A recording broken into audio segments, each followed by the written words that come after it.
Good morning, Washington, Baltimore, and all the ships at sea. Look, no camo.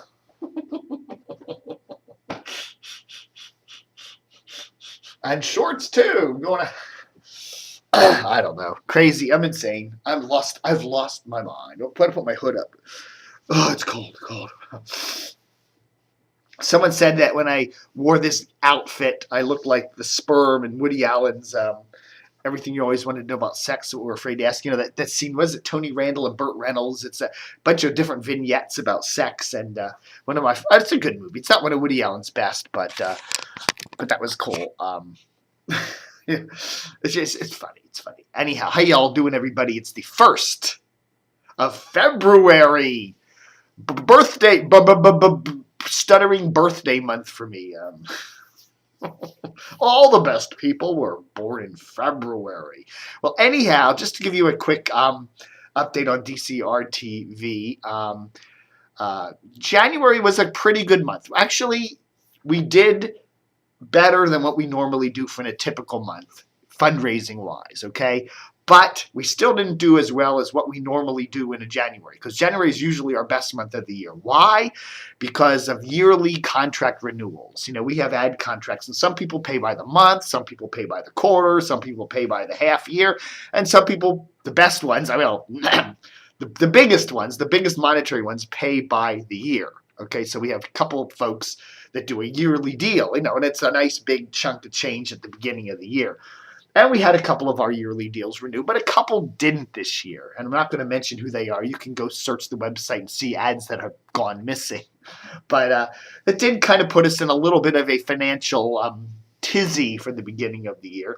So we did a fundraiser, as we always do, and we did get some nice donations, and I thank you all very, very much for those folks that helped us. But still, we didn't quite hit where we normally, you know, we didn't quite do the January that we normally do because of those couple of folks. Now, those yearly ad deals that we didn't get renewed, the folks that, you know, basically it's tough out there right now. You know, a lot of media companies, a lot of government agencies and stuff like that are making lots of cuts. And so, you know, both of those are two of the three we lost. Two of them said we may still restart our ads sometime in, you know, this year. But so far, we haven't heard. So anyhow, that's just my pitch. Help us out. Make a donation to DCRTV. That would be really cool. That would be so neat. The other thing is January. I needed to get another computer. Okay, I do have computers. Okay, as you can see, this is my main computer here. It's a Windows 7 model. You know, it's back there. You know, back there. And it runs really nice. But it's getting old. You know, I guess it's pushing 3 years. Okay, and it's runs all the time. It just, you know, and I'll tell you, it's an HP, and it runs really good. And you know, it's nothing fancy, but what the hell? But I like it a lot, and you know, it runs the disk scan every month, and everything checks out okay. But you know, it's not going to last forever. So there's probably someday I'm going to come out here and it's going to go. Well, I do have a laptop over there. That is an ancient laptop. That is a laptop from 2005. You know, it just, you know, it's great for playing solitaire on and maybe watching some DVDs on if the power goes out. But I do have a couple of backup computers in the den over there. I have an XP machine and a Vista machine, and the Vista machine actually works pretty good. So if this thing were to go down, I could get the Vista machine up and running in a matter of hours. You know, just bring it out here and it's all ready to go. I back up stuff on that little drivey thing over there, and I have a couple other drives, and I keep that machine in the other room ready to go at a moment's notice. So I said, I need another machine, one that I can actually take out and about, like to Starbucks and places with Wi-Fi. So I got this, picked up this the other day, really cheap, under $300. It's a touch screen. Yeah, it's got Windows 8, and there's my beautiful picture on it. See it there? Picked this up under $300. And I'm getting it all configured for for DCRTV, so I can take that, if this modem thing goes down or whatever, if this thing goes down, I can just run over. There's a Starbucks literally a 5-minute walk away from my place here, and I can be up and running on that. So that was a needed expense. So anyhow, just to say that this month, in addition to not making quite as much money in a typical January, we did have the computer expense. So that's my pitch. Help us out. DCRTV is me. It's an independent site. We've been here for, believe it, 16, going on 17 years. What am I doing? But it's been a blast. I've loved almost every day of it. But just saying, hey, help us out. Help make a donation to DCRTV. As I say, you can, if you got PayPal, just send it to our DCRTV@hotmail.com address or DCRTV@DCRTV.com address. Or just click on that little support tab at the top of DCRTV. You can mail us a check, mail us some cash, leave a bag of cash at my front door, whatever you want to do. So anyhow, thanks for all the folks that helped us in January, and onward to February. What's the big news? Well, the big news we're hearing about February is that what Jack Diamond could be coming back. We've reported a lot about Jack Diamond. He had a very tumultuous year last year, getting canned from Mix 107.3, which is now all the hits 107.3. All the 107.3's ratings have gone down the toilet since then. There were some rumblings he might be going to Wash, but I don't think those are panning out. We haven't heard anything about that. So now Steve Kingston, who owns Annapolis area rocker WRNR 103.1, which is kind of like an HFSE kind of station, kind of progressive rock, posted on his Facebook page this morning that he's going to be traveling from his home in New York to Annapolis next week, and he hopes to see Jack Diamond, and he maybe we'll hire Jack Diamond for WRNR, which is, okay, well, you're not, that's wonderful and all that, but, WRNR does not have a signal that really covers much of the Washington metro. You can get it over in Prince George's County and maybe in parts of Montgomery and D.C., but, it's kind of a joke. If Jack Diamond were to go there, I guess there'd be something to do for him. But Jack needs to if Jack's going to stay, Jack in the Washington area, he would need to stay somewhere on a major station in Washington. And the question goes to, it's the same problem Don Geronimo will have, is having, is the fact that these guys, they're great radio guys. They, but they obviously want to, they're used to making a lot of money. Back in the day, back in the 70s and 80s and even into the 90s, these guys were paid a lot of money. And they performed, they got ratings and all that other stuff. But today radio is really cheap, shall we say it. Just like WJFK, they can hire people, for a lot less money and get approximately the same ratings, or at least get the same advertiser interest, and they can pay, it's like the same thing with Donnie Simpson. Donnie Simpson, Jack Diamond, Don Geronimo, it's same club. They're radio greats. They're all 50 plus. Radio's getting euthanized. And cheapicized. So I don't know. Be interesting to see though if any of them ever really. Geronimo. I thought WJFK was grooming him for maybe a daytime slot or something like that, but I just don't feel it. They have him doing nights, preempted by games, and he's doing the weekends, and I like his show. I think it sounds good, but is he going to be doing anything more substantial than that on the station? I think, isn't he still out in Sacramento? I don't even think he's made the move east yet. So I don't know, baby. We shall see about that, but it'd be interesting to see, again, if one thing to keep our eye on for the new year is Jack Diamond. Okay, we're getting confirmation now that WILC, wow, big news, 900 AM, which is licensed to Laurel, Maryland, will be dropping its Spanish talk and music format on Monday, the February the 3rd. For English language talk and music, we're hearing Glenn Beck's going to be on at 9 AM. Ken Constantine, who used to be on the old WTNT, will be on from 3 to 6. Dennis Miller on in the evenings. They're also going to do some weird crap. They're going to put old Wolfman Jack music shows on. Wolfman Jack, how y'all doing? From midnight to 6 a.m. Go for it, I guess. But I just don't. AM. I'll tell you, AM radio is dead in the Washington market. It really is. It's dead, dead, dead. It really is. Other than 980 WTEM, because their FM signals are so crappy in much of the metro area. Nobody listens to AM anymore. It just doesn't, they just don't.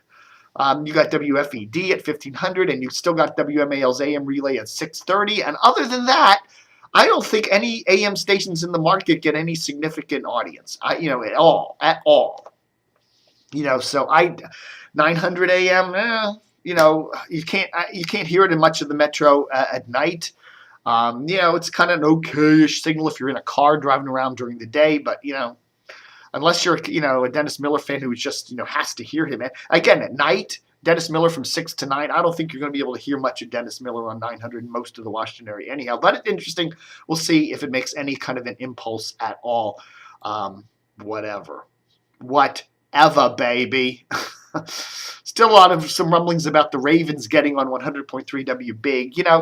I guess I wouldn't really terribly worry if I was over there at 98 Rock, which is the Ravens flagship in Baltimore. But, Big does show up in the Baltimore ratings, and it's just another place for people to listen to the Ravens in the Baltimore metro. Especially if you live in Columbia, Howard County, Anne Arundel County, parts like that. It gets a city-grade signal of WBIG. Is that a smart thing for the Ravens to do, to be putting the Ravens on a station that does reach a good chunk of the Baltimore metro to compete with their flagship 98 Rock and WBAL? I don't know. I mean, I can understand it's kind of it will get the Ravens coverage into especially into Northern Virginia and stuff where 98 Rock, even in Northern Virginia though, I can get 98 Rock clear as a bell. So I don't know. I guess it adds to some places like Prince William and Frederick and Fredericksburg and stuff like that. But I don't know. What the hell? Okay, so let's look at some. One of my kind sources sent me some mail demo numbers for the latest radio ratings, which is the first week of January 2014. These are let's see. Those are the 6 pluses. What is that? What the person 6 plus men 20? Okay, let's look at the men 25-54. That's always the interesting one. Who is tops in men 25-54 for the full week? Blech. First week of January 2014, WTOP taking top place. Big, here we go. W Big, second place in the male-only demos, 25-54 for the first week of January. WAMU third. El Zal does very well, 4th place in the male demos, even with that crappy signal on 107.9. Hot 99.5 is 5th, DC 101 is 6th, KYS is 7th, JFK, again, here we go, 8th place for them. MMJ is 9th, WTEM is 10th, WASH is 11th, HUR is 12th, MAL 13th, WDCN, that funny little Spanish station on 87.7, 14th, PGC is 15th, they should be doing better than that. MZQ is 16th, Fresh is 17th, QSR from Baltimore in the Washington Metro is 18th place. Which tells me if somebody put that Jack FM, Jack format on a station, which is kind of like an 80s, 90s mix of oldies hits, they would do really well. If 107.3 picked up, put a Jack, it's funny, the station that dropped Jack would put Jack, a Jack type format of classic hits. Which is a little more current than what Big would do. Big is more classic rockish stuff. Get more into kind of pop hits of the 1990s, 2000s. If they did that on 107.3, I bet you they'd shoot way up in the ratings, because the fact that QSR is 18th with the male demo there in the Washington market says that that's a format that could probably really go well. RQX 20th place, which is, again, still suffering from Jack Diamond's loss. ETA FM 21st. Where's WNEW? 25th place. Again, WNEW will never get above 20th place until they get a better Western Metro signal. Period. The Lord has spoken on that one. There is absolutely no doubt about it. Mornings for men. What do men like to listen to in the mornings? TOP first, AMU second, JFK the Junkies third. Oh, good Lord. Brian and Larry fourth on MAL. Oh, my God. El Zal, Biaggi. The WDCN does really well with men in mornings. Interesting. A lot of Spanish-speaking speakers. W Big at 7th. DC 101 Elliott at 8th. Still here in Washington. Still hasn't moved up to New York. 9th place at HUR. And 9th place at HUR and Russ Parr on KYS at 10th place for the male demo there of 2554 in mornings. Okay, so there we go. Who does, let's see, men middays. This is interesting. Men middays, 2554. TEM is second. Tony Kornheiser, I'll tell you. Tony, MAL is third. So that's a combination of Chris Plant and Rush Limbaugh. Now, can you imagine combining Chris Plant and Rush Limbaugh? Let's do some kind of a clone experiment there. JFK is sixth place, huh? DC 101 fifth. So yeah. So that shining moment there for WTEM. Let's look at afternoon drive. TOP is first with men, 2554 at WAMU. JFK is third. DC 101 is fifth. TEM is with the drive there with Zabin and Cooley ninth. MAL 11th place there. They're showing some weakness now that. Yeah, I guess they seem to be showing some weakness now with Hannity gone, but well, not really. I won't say that. It's about the same. They kind of dipped there around Christmas time, but there was a lot of reruns and they back up. So I don't know. We still can't say whether putting Michael Savage on in afternoons is a complete wash or not. So anyhow, WNEW 20th place with men in afternoon drive, 2554. So but still. Nothing, they're not going to get above 20th place. Whatever. Oh my God, I'm 16-6. I'm going too long. Oh, anyhow, thanks for watching Dave TV for this 1st of February, 2014. Hope you're having a good New Year, and don't forget to help support the site. Book them, Dan.